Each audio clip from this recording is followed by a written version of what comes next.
हाँ बच्चों, आज हम लोग पढ़ेंगे इलेक्ट्रिक फ्लक्स। और इलेक्ट्रिक फ्लक्स बेसिकली होता क्या है, इसको कैलकुलेट कैसे करते हैं, इस चीज को समझेंगे। ठीक है। और इस इलेक्ट्रिक फ्लक्स के जानने के बाद हम लोग पढ़ेंगे गॉस लॉ। तो आइए हम लोग देखते हैं कि इलेक्ट्रिक फ्लक्स है क्या बेसिकली। तो इलेक्ट्रिक फ्लक्स बेसिकली ये दो पार्ट में आप समझ सकते हैं। एक है कि इसका क्वालिटेटिव मीनिंग क्या है, आप समझते क्या है। Qualitatively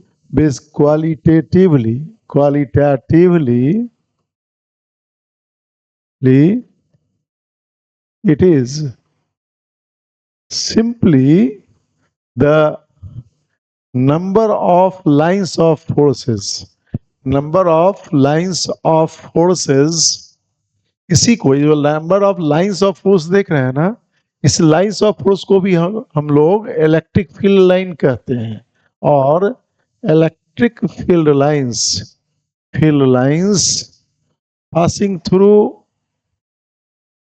passing through a given normal area,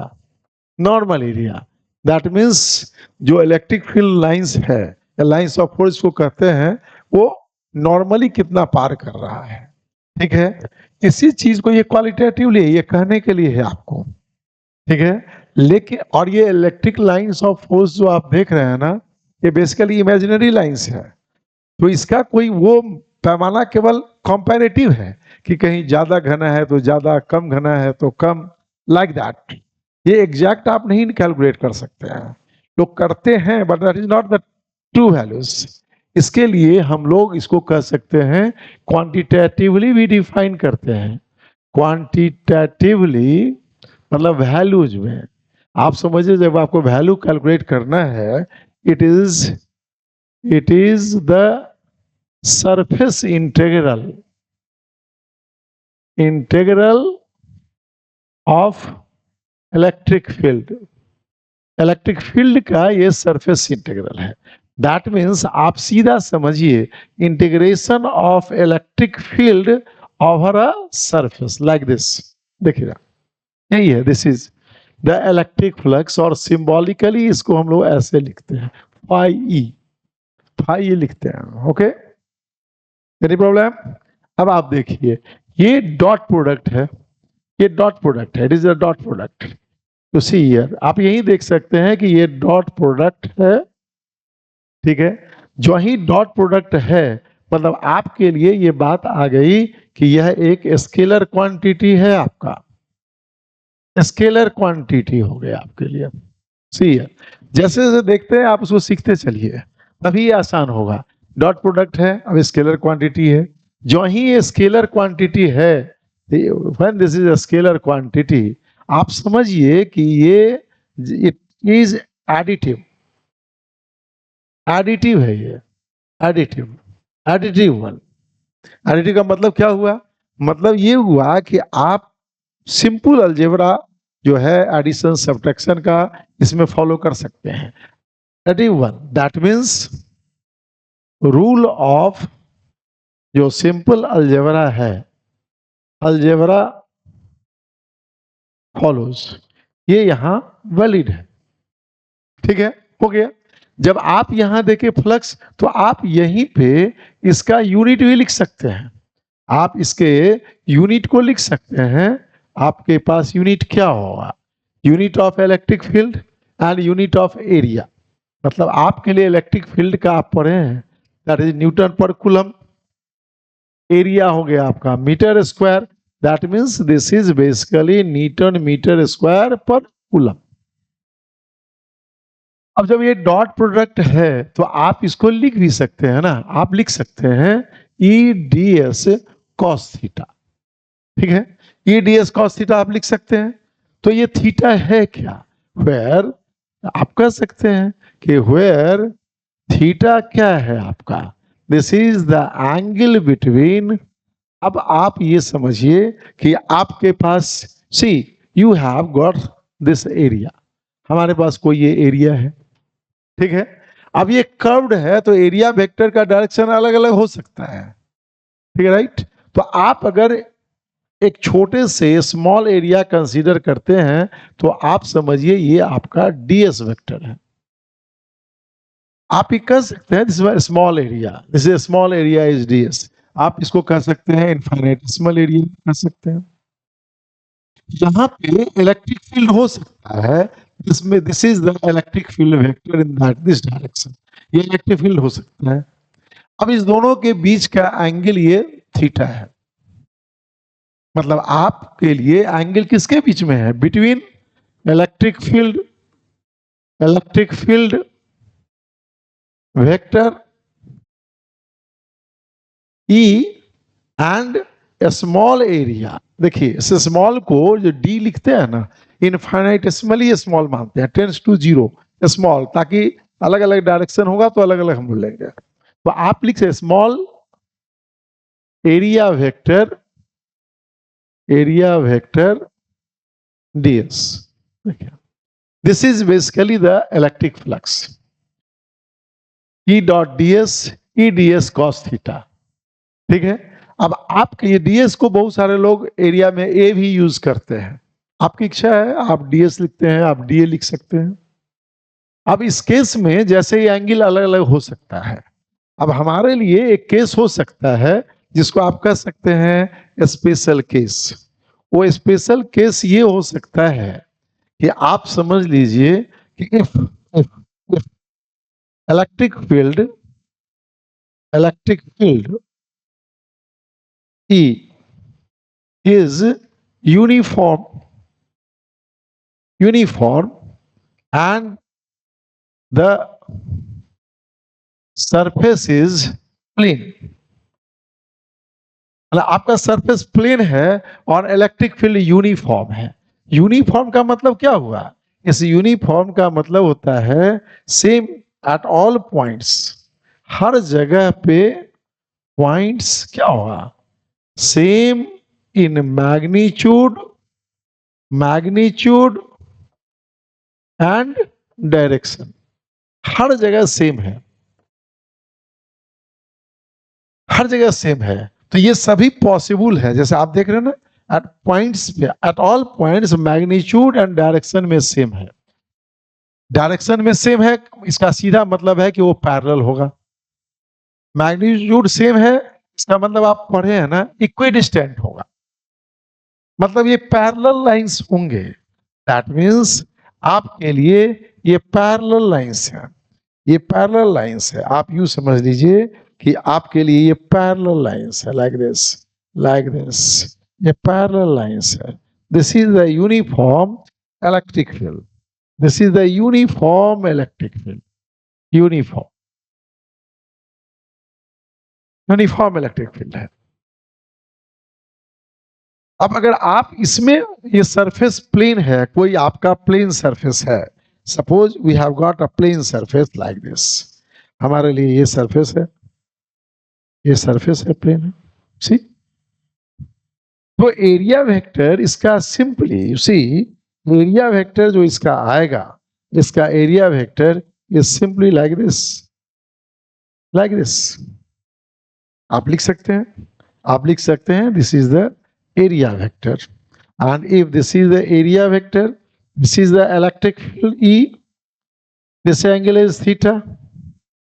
तो आपका जो इंटीग्रेशन है दिस फाई, ये जो आपका इंटीग्रेशन लिखे हैं E ds cos थीटा, इस केस में क्या हो जाएगा, इस केस में इलेक्ट्रिक फील्ड यूनिफॉर्म, मतलब E भी आपका ये कांस्टेंट है और ये प्लेन सरफेस है, तो ये दोनों ही आपका E and theta both are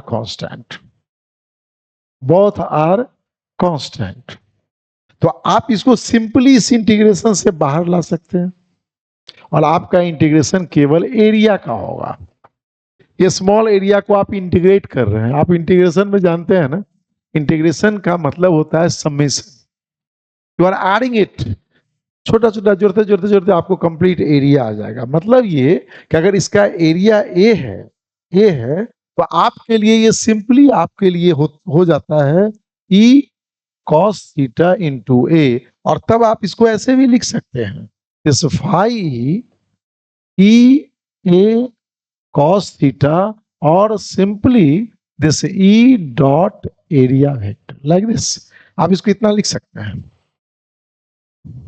ठीक है, ये बातें समझ में आ रही है। तो ये है basically the electric flux. Electric flux का मीनिंग, अब ये ओपन सरफेस है, कभी कभी ये सरफेस आपका अगर क्लोज्ड हो जाएगा तो हम लोग यहाँ पे गोल घेर देते हैं, आप लोग घेरेंगे, हम लोग इसको करेंगे in Gauss law. Gauss law is valid for closed surface, ठीक है।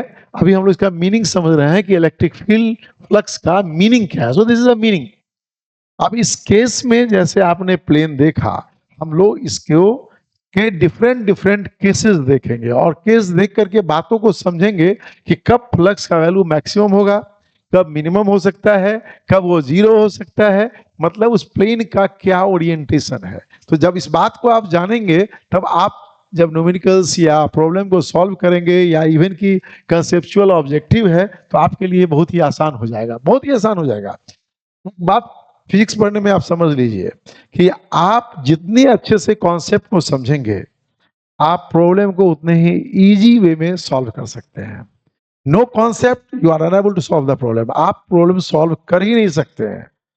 ये अगर कहता है कि आप फार्मूला रट लीजिए, वेरी फ्यू, वो आप केवल फार्मूला रट करके एग्जाम हॉल में नहीं बना सकते हैं, आपको सवाल को समझना पड़ेगा, ठीक है। ओके, तो हम लोग चलते हैं नेक्स्ट पेज में, देखते हैं कि आप different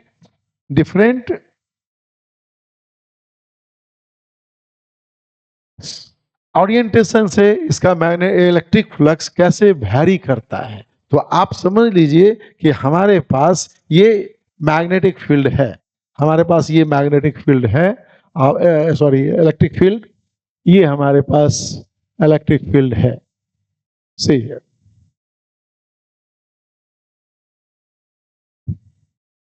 We have got this electric field like this.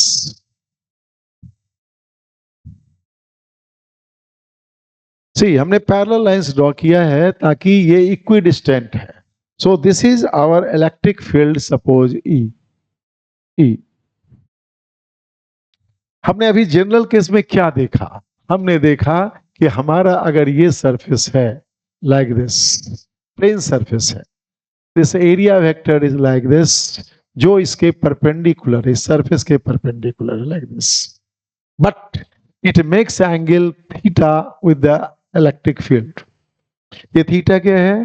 Theta is the angle between E and A. आप क्या देख रहे हैं अभी आप सीखे, this electric flux here, flux phi is equal to E A cos theta like this. अब हमारे पास ये देखिए, ये प्लेन सरफेस है, सपोज कीजिए हमारे पास ये मोबाइल है, अब देखिए इस मोबाइल को आप देखिए यहां, this is the plane surface, ये इलेक्ट्रिक फील्ड है, सी लाइक दिस।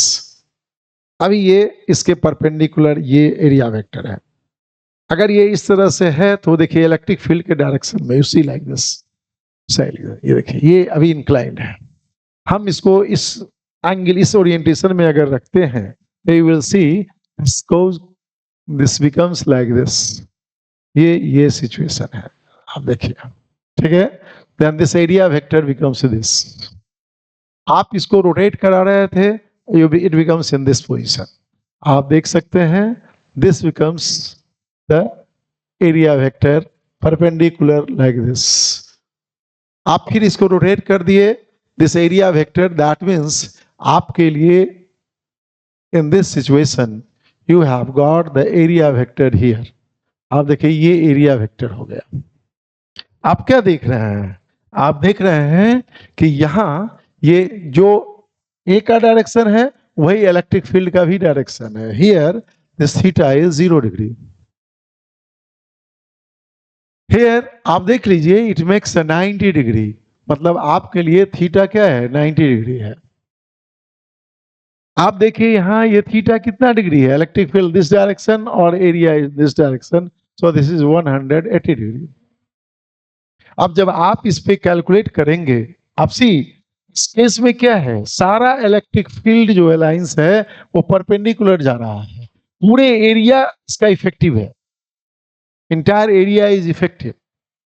इसलिए यहां जो आप पाएंगे दिस फाई इज सिंपली ई ए, आप cos 0 डिग्री डालेंगे तो ये इसका मैक्सिमम वैल्यू है, मैक्सिमम 1 होता है, cos साइन का मैक्सिमम वैल्यू 1 होता है।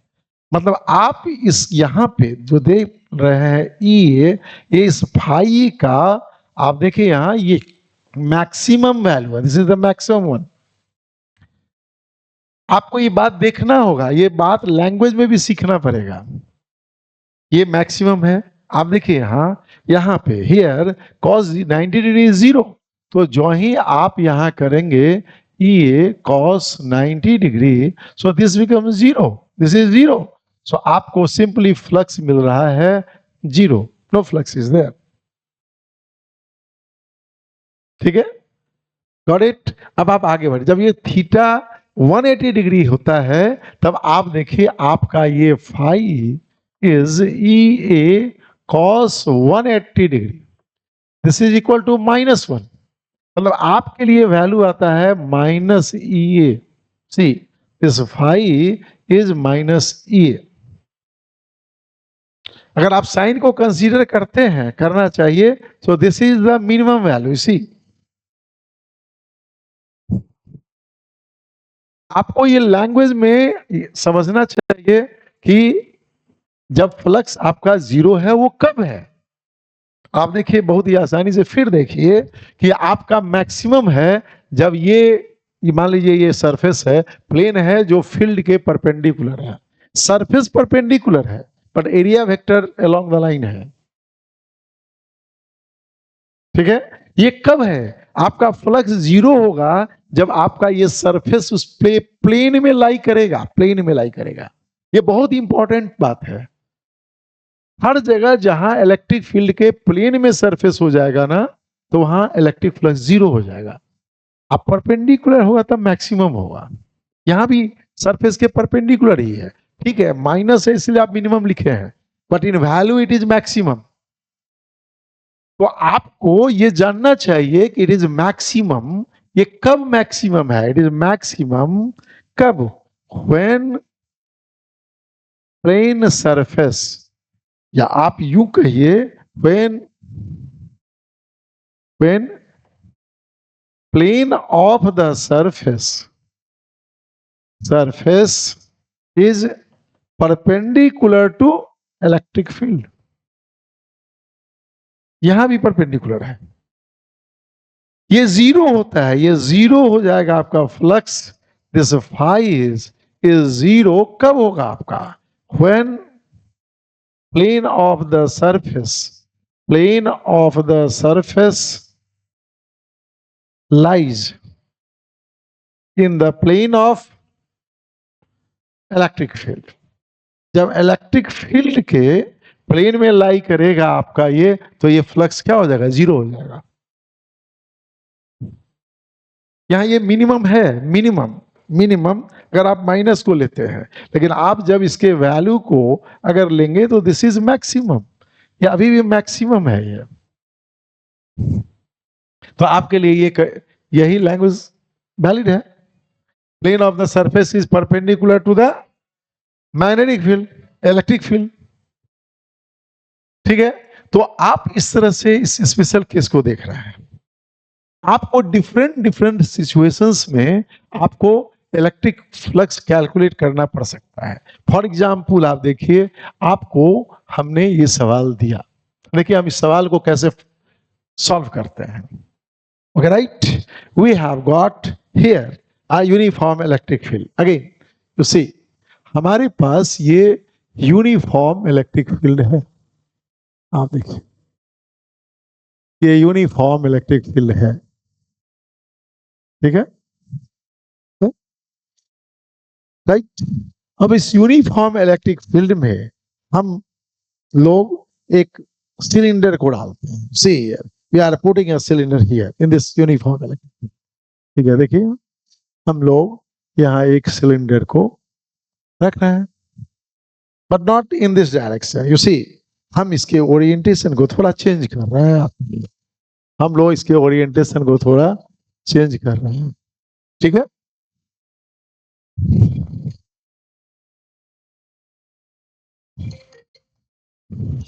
ओरिएंटेशन को चेंज कर रहे हैं, you see like this.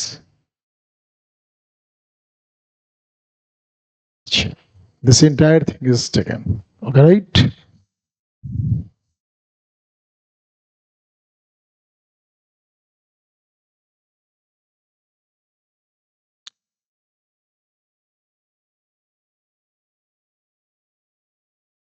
Okay, say, suppose this is the cylindrical surface.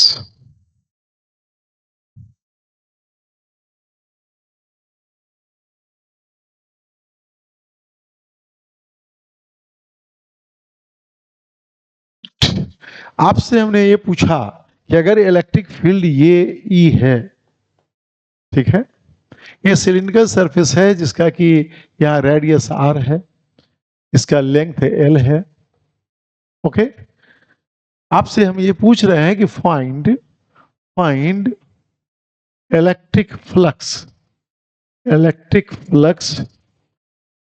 Through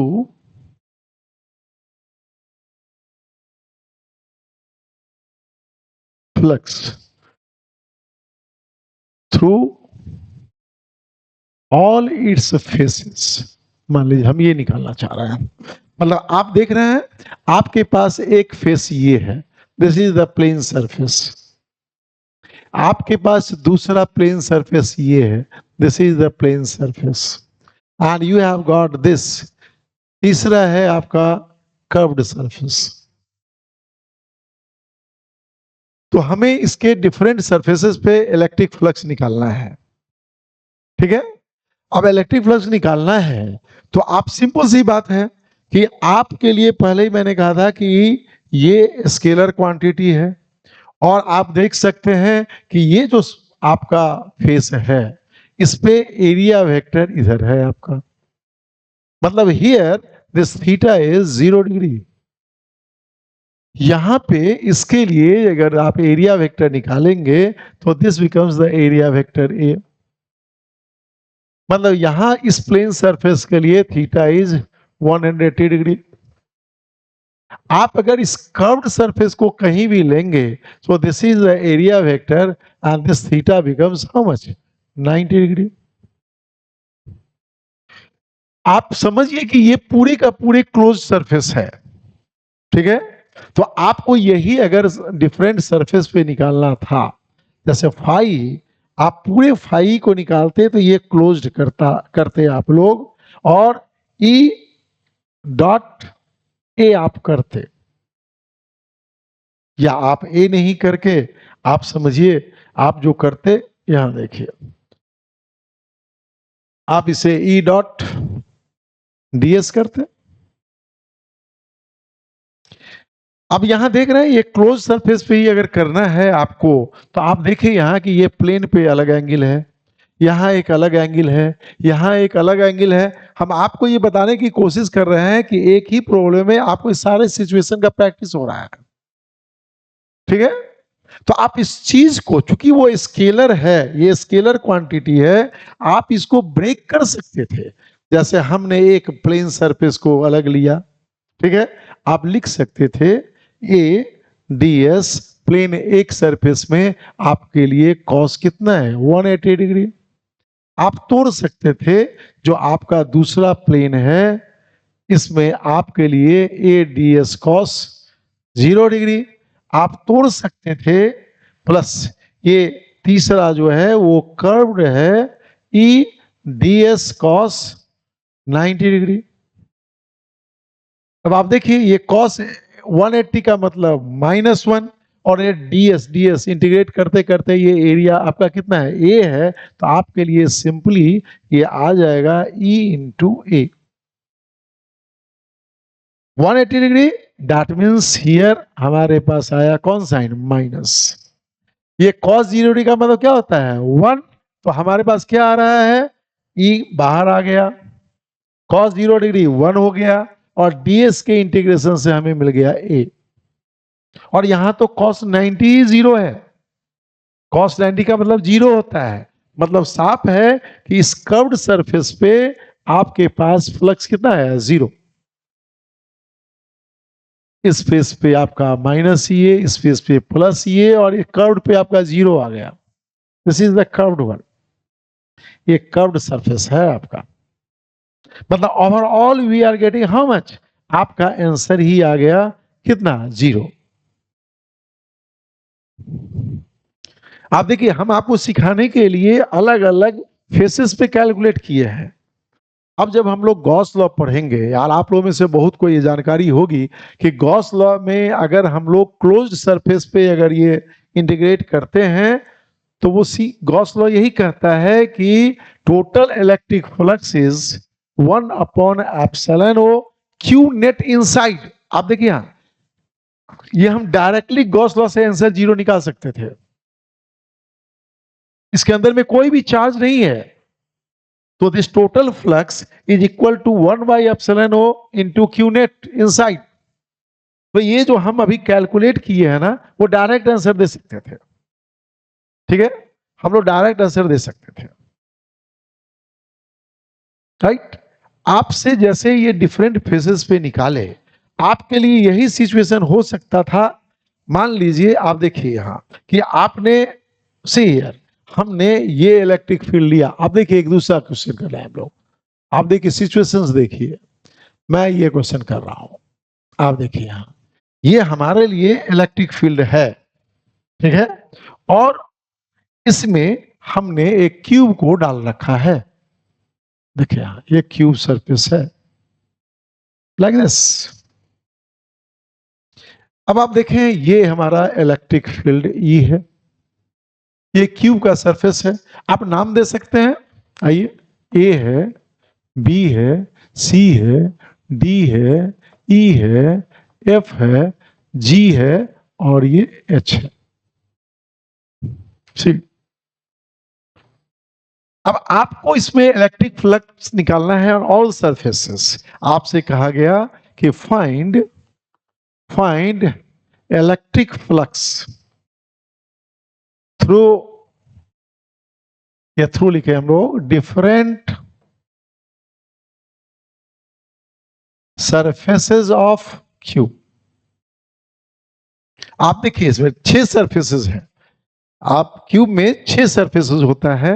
आपको जानना चाहिए कि any cube has got 6 surfaces, ठीक है ना, 8 कॉर्नर्स, ये आपको ये हमेशा याद रखना चाहिए, एंड 12 एजेस। ओके, तो आपको फ्लक्स निकालना है इसके ऑल 6 फेसेस पे, मतलब आपको निकालना है फाई किस फेस पे निकालना है। मान लीजिए देखिए फेसेस मैं लिख रहा हूं, ए बी सी एच, आपको निकालना है, देखिए मैंने इस फेस को लिया, अब इस फेस को ले रहा हूं, बी सी, सी है, दिस इज डी, बी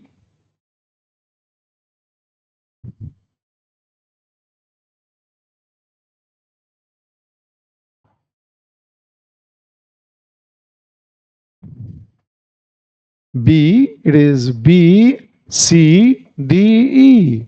आपको निकालना है फाई, मैंने ये फेस लिया, हमने ये फेस लिया, ठीक है, सामने का face A B E F, A B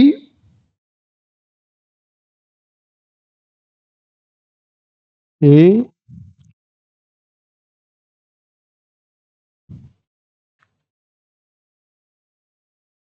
A B E F. आपके लिए फाई निकाल रहे हैं हम लोग, सामने का हो ये ऊपर वाला समझिए, E D E F G, F G. आप इसके पीछे वाले फेस को ले रहे हैं, सी डी जी एच,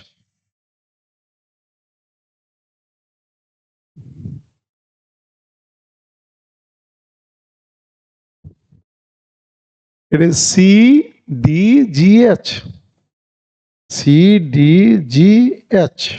कितने फेस पे, 5।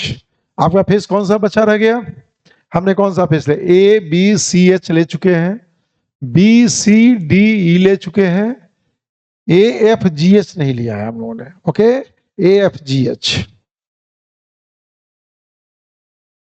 AFGH मतलब आपको इन सभी पे आप फ्लक्स कैलकुलेट करना है, राइट।